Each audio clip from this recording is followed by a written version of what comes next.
I'm going to demonstrate the care of CAS. CAS is a rigid external immobilizing device that encases the body part. It is made of plaster or synthetic materials such as fiberglass. The purpose is to immobilize, to prevent or correct deformity, to support, maintain, and protect realigned bone, and to promote healing and early weight bearing. So, and now, you should check and verify the order of the doctor if there is CAS care. So, and then, you gather all the materials needed. Then, when entering the patient room, you should greet the patient. Do not forget to greet the patient. Introduce yourself. Hi, sir. Good morning. Good afternoon. I'm Irish, your nurse for today. Then explain the procedure to the patient. So, sir, we're going to clean your CAS and I will check your CAS. Then, after that,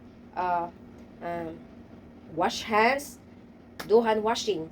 Then, you're going to wear gloves. So, gloves, sterile gloves, or it could be clean gloves. Na lang. Tulog na. So, the patient is having a CAS. So, I'm going to check check the CAS of the patient. So naran CAS akong patient. So, nakatulog na akong pasyente. So, check the CAS daily for any sign of irritation or any damage. Then, keep the CAS dry and clean and intact to ensure proper healing. If the patient want to take a bath, use plastic cover para to prevent the CAS to be wet. So, dili siya mapasak. Then, elevate. So, instruct the patient to elevate the affected area to prevent or to reduce swelling. Then, instruct the patient to never insert any object if the patient feel any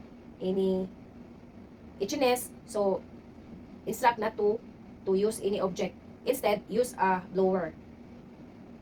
Then, do not instruct the patient to not apply any oil, lotion.